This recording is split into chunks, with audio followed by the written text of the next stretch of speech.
Evidentemente hay cosas para decir y lamentablemente tengo que decir que no son cosas buenas.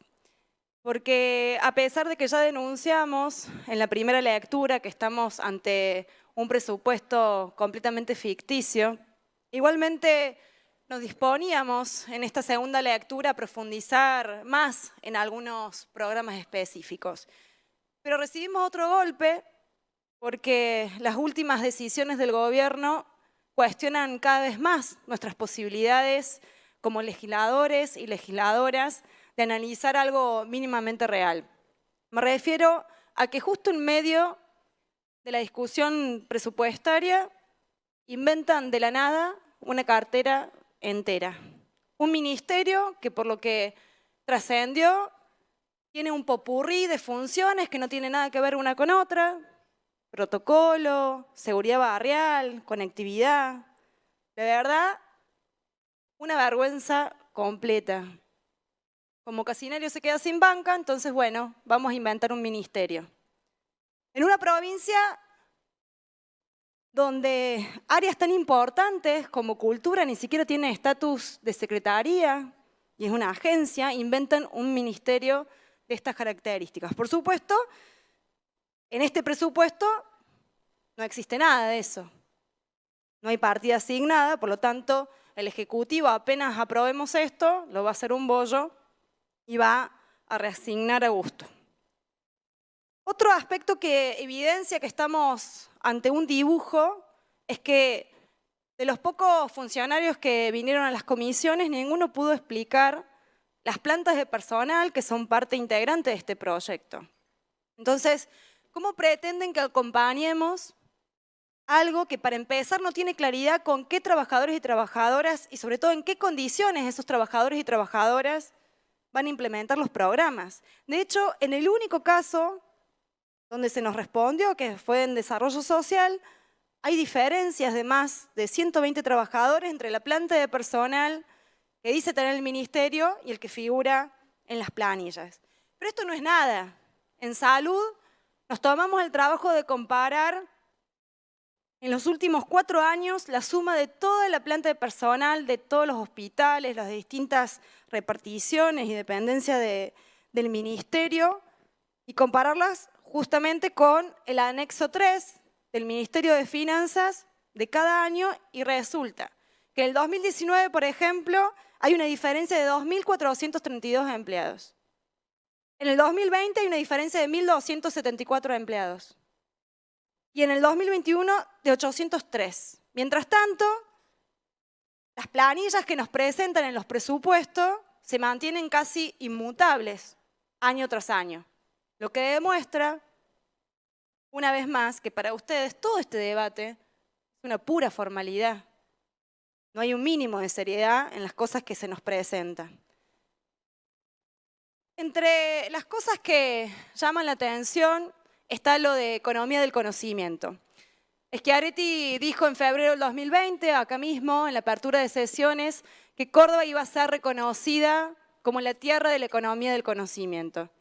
Pero parece que esto solo cabe al momento de darle beneficios a los empresarios. Después no importa nada, porque las escuelas PROA siguen sin edificio, como es el caso de la Escuela de la Falda, que está esperando desde el 2019. Se cierran carreras en los institutos técnicos y se beneficia una vez más a las privadas. De hecho, justamente dentro de las cosas que no figuran en este presupuesto, pero que vamos a tener que pagar los cordobeses y cordobesas, está la nueva ley de promoción industrial que se va a votar y se va a aprobar el próximo miércoles y que es un nuevo capítulo de los beneficios a los empresarios sin pedir nada a cambio. Por otra parte, hay varias leyes que se aprobaron hace tiempo y que no están reflejadas de ninguna manera en este presupuesto, como es el caso de cannabis medicinal o la ley del abogado de las niñas, niños y adolescentes, que sigue sin ser reglamentada en la provincia, aunque ya se cumplió el plazo.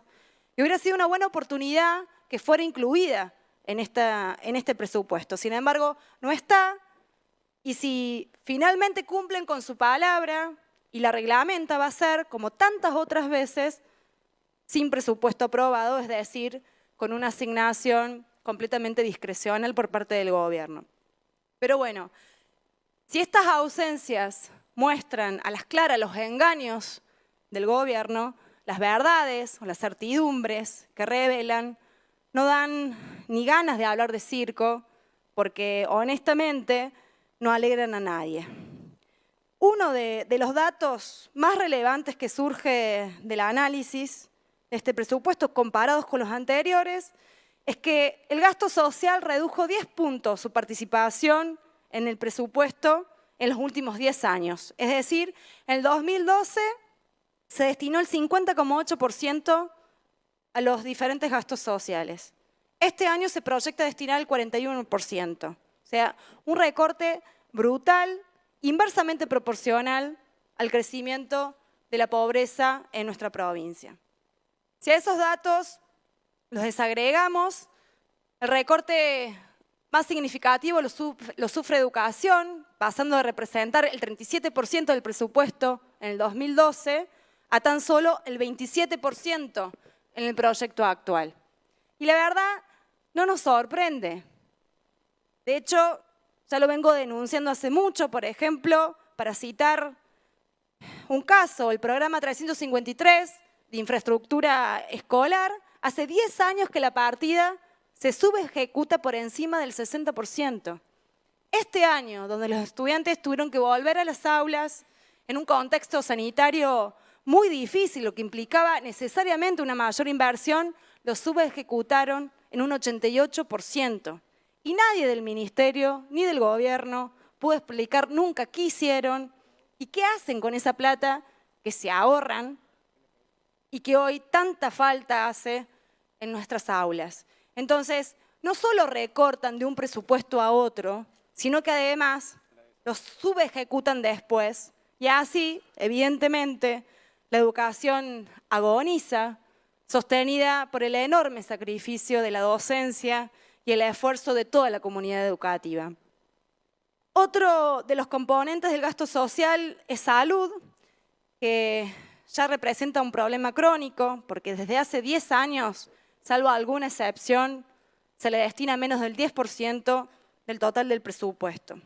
Esto se evidencia en el estado de nuestros hospitales y centros de salud, pero fundamentalmente en la situación de precariedad y maltrato laboral en la que trabaja el equipo de salud. Y esta realidad se sintió fuerte en la pandemia, pero sigue siendo, y va a seguir siendo, si no se cambia, en un déficit enorme. Y ahora, con este presupuesto se recorta aún más la planta del personal de salud. Parece increíble en este contexto, pero es así. Si las planillas que nos presentan están mal, es responsabilidad del gobierno. Pero por lo que dije antes, sabemos que la realidad es aún mucho peor de lo que figura en estas planillas y en este presupuesto, que ya muestra un recorte en hospitales, como por ejemplo en el pediátrico, que justamente está peleando y está luchando por falta de personal. También es muy llamativo que haya hospitales como el Eva Perón, el Elpidio Torres, que no tenga todavía asignada nada de planta de personal. Entonces, parece que el gobernador se apura a cortar cintas y se olvida que el recurso fundamental y más preciado para hacer funcionar lo público son los trabajadores y trabajadoras. Esta situación se observa también en otras áreas, en otros ministerios. En varias comisiones los funcionarios se jactaban de ser la provincia con menos empleados públicos. Sin embargo, tenemos que decir que eso es una verdad a medias o una mentira completa. La verdad es que es la provincia que más precariza a las y los trabajadores. Por eso, por ejemplo, aunque el Ministerio de Desarrollo dice que cuentan con un plantel de más de 100 trabajadoras sociales, algo así dijeron en la comisión, en las planillas figuran solo 46 profesionales. O sea, la cuenta es clara, la mayoría de los profesionales que son fundamentales para el funcionamiento integral de los programas trabajan en calidad de monotributistas, de becarios o incluso tercerizados a través de ONG. También nos preocupa que a promoción y asistencia social se destine menos proporción del presupuesto de lo que se destinó el año pasado, siendo que nunca como hoy la crisis económica está llevando a miles a la miseria más absoluta y evidentemente se necesitan políticas específicas para combatir el hambre y la pobreza que hoy afecta, como ya se mencionó en otras oportunidades, a casi el 47% de nuestra población. Y si observamos lo que se va a destinar para planes de empleo, caemos en la cuenta de que los montos de las asignaciones estímulo, como le llaman, van a oscilar entre los 15.000 y los 17.000 pesos. Se nos dijo en la comisión que la asignación a estímulo es solo una parte del programa y que lo importante es la oportunidad de demostrar que tenés ganas. De verdad, vulnera tantos derechos esa frase que no sé por dónde empezar. En primer lugar, los beneficiarios de los planes de empleo tienen que comer y hoy la canasta básica alimentaria está en casi 34.000 pesos. O sea, con esto no se está garantizando ni la mitad de los alimentos y sabemos que el año que viene esto va a empeorar.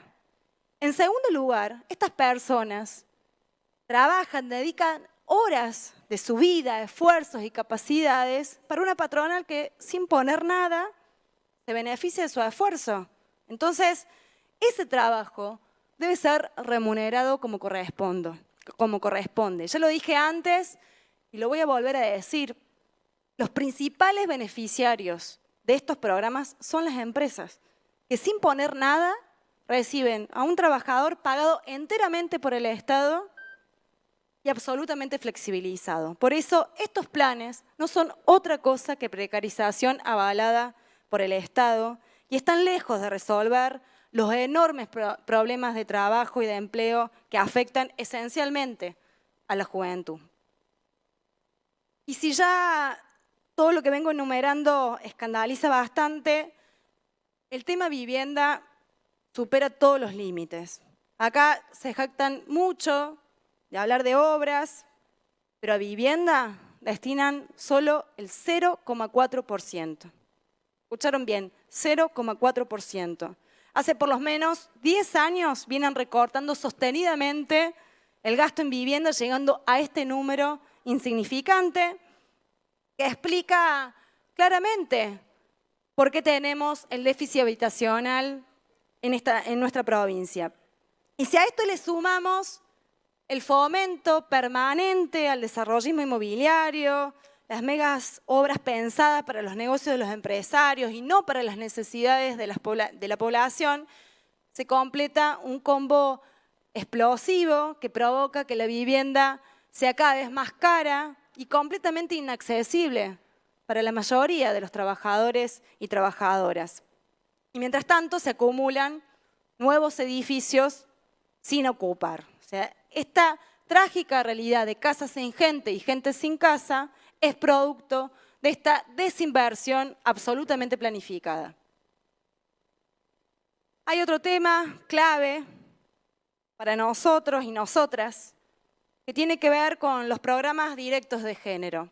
En primer lugar, sobre esto hay que decir que en la comisión, la secretaria de Administración Financiera, Mónica Somber, nos explicaba cómo su política de confección de presupuesto con perspectiva de género se basaba en observar los programas existentes e identificar qué relación tenía cada uno de ellos con una mejora en la vida de las mujeres.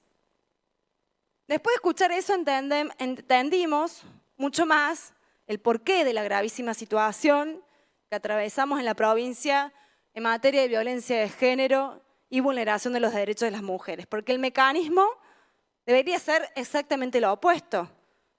Tendría que ser observar cuáles son las necesidades, qué programas hacen falta, diseñarlos en conjunto con la comunidad y destinarle el dinero que haga falta. No ver que existe en la segunda provincia con más cantidad de femicidios del país y pintarlo de violeta.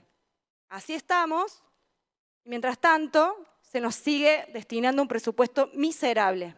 Y esa miseria las pagamos todas las mujeres con un empeoramiento de nuestras condiciones y sobre todo las trabajadoras del polo de la mujer, que deben sostener la asistencia y el acompañamiento a las víctimas con salarios miserables, precarizadas, en negro, maltratadas. Y es realmente sintomático que quienes deben cuidar y proteger a las víctimas de violencia de género sean violentadas por el propio Estado. Y este presupuesto refleja justamente eso. Bueno, la contracara de esta reducción de prácticamente 10 puntos en la participación del gasto social respecto al gasto total es el crecimiento de casi 12 puntos de los gastos económicos. Nos referimos esencialmente a la plata para los empresarios del agro, del transporte, los industriales y, por supuesto, la caja negra de la ASIF, cuyos fondos van muchas veces al pago de la deuda. Justo en este momento de extrema crisis, los que más se llevan son los que más tienen. Ya mencioné en la primera lectura que los empresarios se llevan casi 27.000 millones de pesos del presupuesto, que es prácticamente lo mismo que se destina a los ministerios de Empleo, Mujer, Ciencia y Técnica, Desarrollo Social y la Secretaría de Ambiente, todos sumados. O sea, solo ese dato nos da la pauta del beneficio enorme que reciben estos sectores, que por supuesto es en detrimento de las mayorías. Pero a eso hay que agregarle el gasto tributario, es decir, lo que el Estado deja de percibir en conceptos de impuestos por los distintos programas de exenciones que Córdoba tiene para los empresarios. Y esa suma, sin contar la ley que se va a aprobar el próximo miércoles, asciende a 6.375 millones de pesos. Si ese monto lo comparamos, para dimensionarlo, bueno, esa plata es 5 veces más que lo que se destina a políticas de género y es 8 veces más que lo que se destina a ambiente. Ahí queda claro quiénes ganan.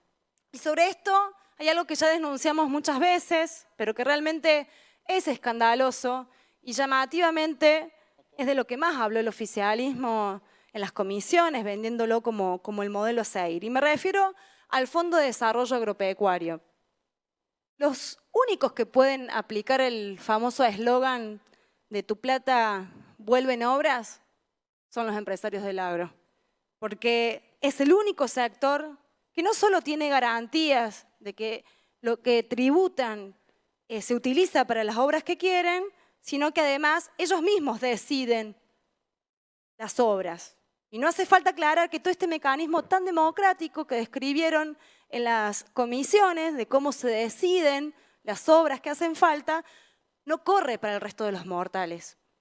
Y aun cuando se manifiesten en un 90% en contra, como sucedió en la audiencia pública por la autovía de Punilla, la provincia no los escucha y avanza destruyendo el ambiente y pisoteando la voluntad popular. Hace unos días justamente recibimos a vecinos y vecinas de Punilla que están realmente muy preocupados por el avance de esta obra, porque están haciendo un desastre. En Viale-Macé, por ejemplo, nadie al día de hoy habló con los vecinos y vecinas para explicarles nada acerca de qué va a pasar con sus hogares. Por el contrario, caen con operativos para que la empresa Caminos de las Sierras registre los terrenos, registre las viviendas, avanzar con la obra. Y vamos a seguir insistiendo, no tiene licencia y consenso social, como dijo Alves en la comisión. Y así lo van a demostrar los vecinos y vecinas de Punilla y Parabachasca, una vez más, mañana jueves, frente a tribunales. Y hay otro tema ambiental muy preocupante ligado a esto, que es la situación del lago San Roque. Ya presenta una elevadísima proliferación de algas, al punto tal que una nota reciente relata cómo los instrumentos satelitales consideran distintas partes del lago equivalentes a tierra cubierta de plantas. Y como todos sabemos, este crecimiento se da por el incremento significativo de materia orgánica y nutrientes en el líquido, o sea, cenizas de los incendios forestales, junto a nitrógeno y fósforo asociados a efluentes cloacales sin el tratamiento adecuado. Es decir, si ya el desastre ambiental que padecemos y que tiene responsables, tiene consecuencias nefastas sobre este lago, imagínense lo que va a ser después de esta obra. Sin embargo, para la autovía se destinan más de 20.000 millones, mientras que para las obras de saneamiento completas del valle, tan solo 2.000 millones, un 9% del gasto total en la zona. Y acá es notorio otro dato. La ley de saneamiento del San Roque es 10 años más vieja que esta unicameral que ya está celebrando 20 años y sin embargo sigue sin aplicarse. Y no puedo terminar de hablar sin mencionar a Caminos de las Sierras, porque la verdad, esta empresa ejemplo, según el gobernador, la empresa superavitaria de la provincia, como se dijo en la comisión, en realidad es una gran estafa para todos los cordobeses y cordobesas, porque nos cobran los peajes, los supuestos recursos propios, que ya van por su cuarto aumento en un año, totalizando un 85,6% de aumento desde el diciembre del 2020 a hoy, aumentos que, dicho sea de paso, son aprobados por el ERCEP, con mayoría del oficialismo, y al mismo tiempo recibe transferencias de la Administración Central, plata de todos nosotros, que este año son más de 12.000 millones. Y por si esto fuera poco, esta empresa hace gran parte de las obras con financiamiento externo que después pagamos entre todos y todas. Así cualquiera tiene superávit. No ponen un solo peso y reciben por todas las ventanillas. Y mientras hay vecinos como los de Unquillo, que viven a la vera de la ruta E53, que se inunda cada vez que llueve por obras que Caminos de la Sierra dejó inconclusas. Por todas estas razones, porque una vez más estamos frente a un presupuesto que le saca la plata de los bolsillos de todos para ponerla en la de los sectores concentrados de la economía, porque la salud, la educación, los derechos de las mujeres y disidencias, el trabajo y la vivienda siguen sin ser atendidos en un contexto de gravísima crisis económica y donde las consecuencias sociales son realmente lamentables. Por todo esto y los argumentos que planteé en la primera lectura, nosotros obviamente rechazamos rotundamente estos proyectos y una vez más, desde esta banca, renovamos nuestro compromiso con las luchas que seguramente los van a enfrentar en las calles. Muchas gracias.